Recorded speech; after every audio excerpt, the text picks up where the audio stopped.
Want to make a man chase you, focus on you, and deleting all the other women from his phone? Heck, he's even refreshing his phone just to see if you've texted him. Well, I'm going to show you 15 secrets that create this respect, desire, and prioritization from any man in your life. Now, I got to warn you, these work so well that promise me you will use them with good intention. Because mastering these, you could have guys breaking down your door, and this is going to be rapid fire, spitting them off really quickly. So buckle up. Habit number 1 is keep your life full without him. Autonomy equals attraction. When he sees you're an incredible person all by yourself, he wants to be a part of that. People are attracted to those who have their own growth, their own interests, their own life. A full life he wants in. He wants to be like a sprinkling on top of your life. Empty life, nothing to join. There ain't no party to join. And you can't enter a world for a person that literally has no world. So habit 2, say no to last minute plans. To me, this one is so freaking important because 1, scarcity equals value.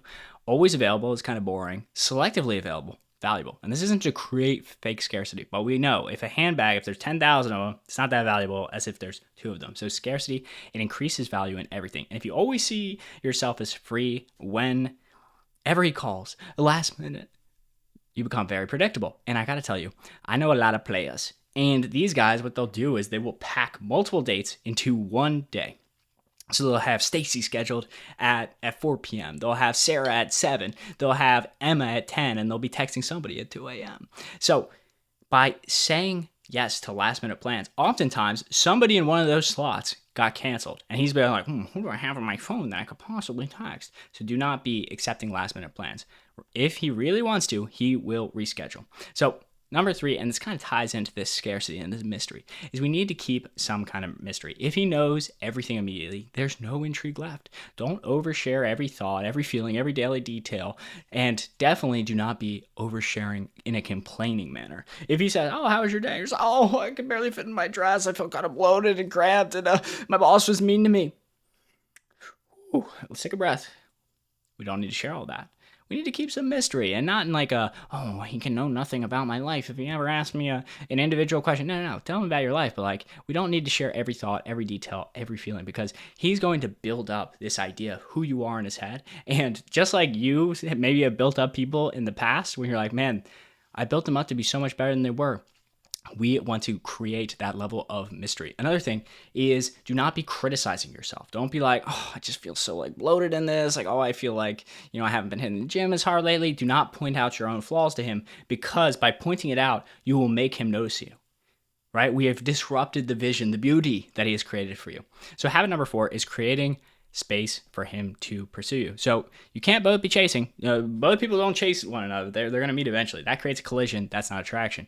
Create space for masculine energy to pursue you by not always initiating the text. Don't always be texting the plans. Don't always be doing that. You chasing plus him chasing, that's a collision. Come on. Step back, allow him to step forward. If we're always asking, hey, what are you up to this week? We're always trying to make the plan. It doesn't give him an opportunity to chase us. It also doesn't give us an opportunity to see guys that won't even chase you, right? Because if a guy won't chase you within the initial courting process, how is that person going to sustain attraction to you over a very long term? That's a very good question to ask. I'm happy I asked it myself. Habit number 5, don't over-explain. Don't over-justify. Constant people don't feel the need for constant validation or constantly, oh, I'm so sorry, I'm talking so much. No. A confident woman, somebody that loves herself, she is not worried about over-speaking. Over-explaining stems largely from anxiety, and we need to be understood by everyone. We need no one to be mad at us. High-value people, they state their position clearly without excessive justification.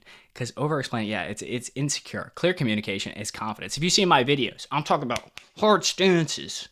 Even in times when there could be nuance. Of course, you guys can be nuanced, but take a hard stance. Say what you mean and then let it stand. Number 6, extend the intimacy timeline. I think this one is so important because delayed gratification is higher value. One is they show if people, I know the marshmallow test, if people aren't familiar with the marshmallow test, they essentially showed 2 kids and the kid that could wait the longest to have the marshmallow because there would be increased returns was able to have the best results in life. So the guys that are the most high value, they're able to put off their lustful desires. They're able to put off these things. So a guy that is super lustful, that is not high value, will not be able to delay gratification. So if you guys don't become intimate fast, he'll be like, I'm out of here. Good. get him out of here. Extend the intimacy timeline. It serves two purposes. It weeds out non-serious men, and it builds perceived scarcity and thus value. Men will meet whatever standard is required to reach their goal. And once that's achieved, they kind of come a plateau. Like, you want to make it a little bit hard. Guys really love perceived challenge and difficulty. So make them invest effort, energy before becoming physically intimate. Don't be giving it up on the first date. I know people in the comments will be like, oh, I met my partner, we were intimate all over. Yeah, it could happen. A broken clock's right twice a day. Habit number 7 is mirror his effort, not his words. He can say anything. Match what he does, not what he says. A good morning text. Oh, it's so nice he texts me in the morning. Girl, I know some serious players. They can text 15 to 20 women in the morning within 2 minutes. Is he actually prioritizing you? Is he actually making a date with you? Is he actually there to listen when you speak? Is he asking about your goals and desires? Right? We do not want to be over emphasizing what he told us. With his future projection, there's another manipulative tactic that guys will do, is they'll project, oh, when we go to Paris together. And they're trying to create this false perceived amount. But is he actually booking tickets for you guys to go to Paris? So don't overfunction.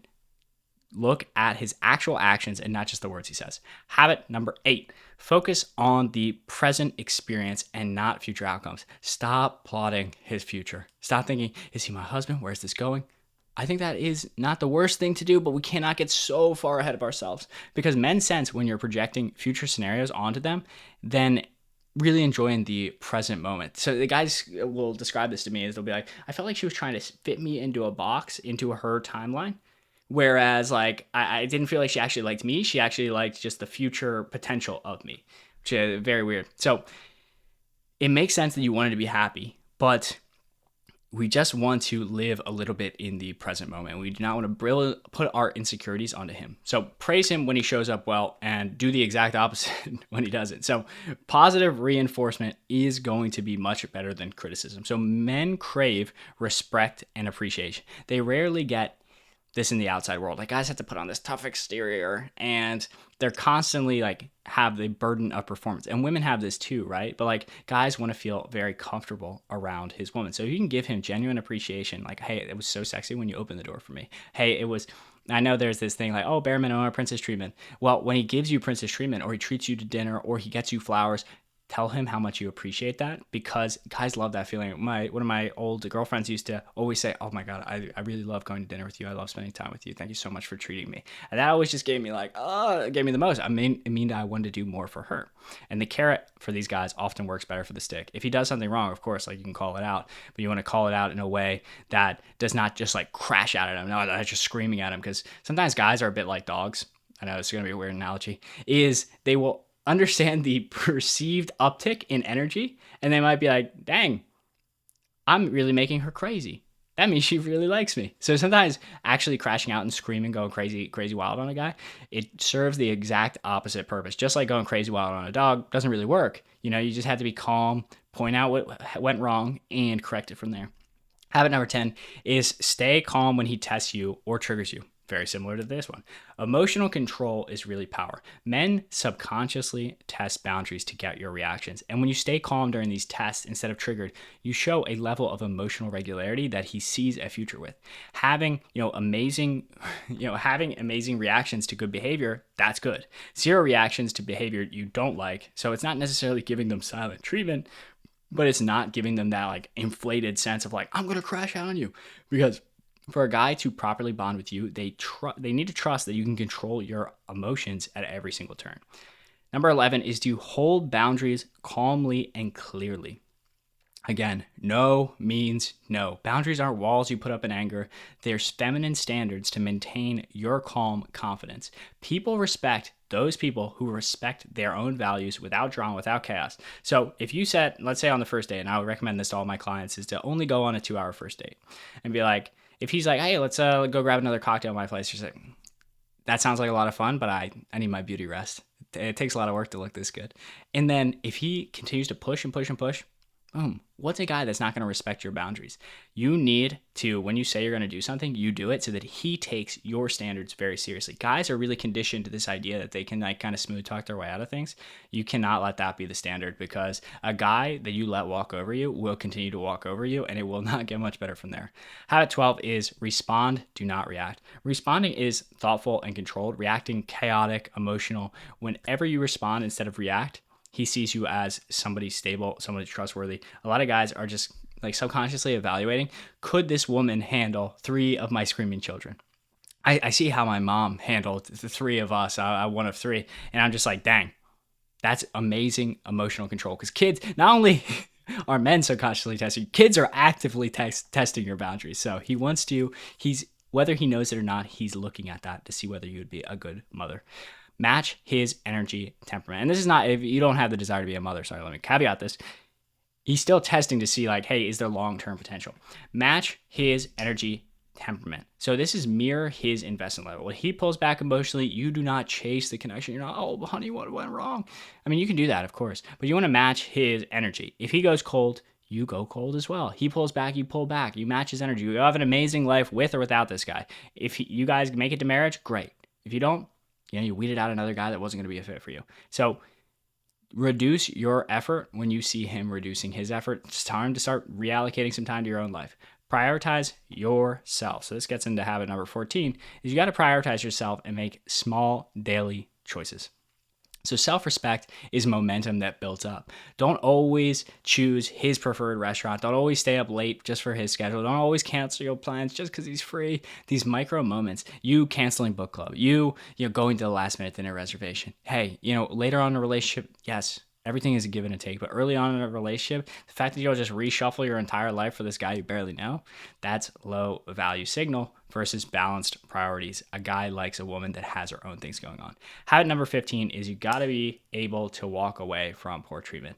Your exit ability is your power. The person in negotiations that can walk away from a bad situation is always the person with the most power. So nothing signals more value than you being able to remove yourself from situations where you're not valued. If the treatment doesn't match your standards, you leave. You don't negotiate with disrespect. You leave.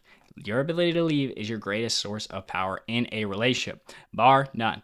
And the psychology behind this is these aren't manipulation tactics. These are natural feminine energy principles that create healthy polarity, masculine, feminine dynamic. You can look at some of our other videos if you really need a deep dive on that. And it signals your value through your behavior, not having to constantly tell them, I'm valuable. Hey, Johnny, I'm valuable. No. It is something you do through your behavior, something you showcase. It's show, don't tell, right?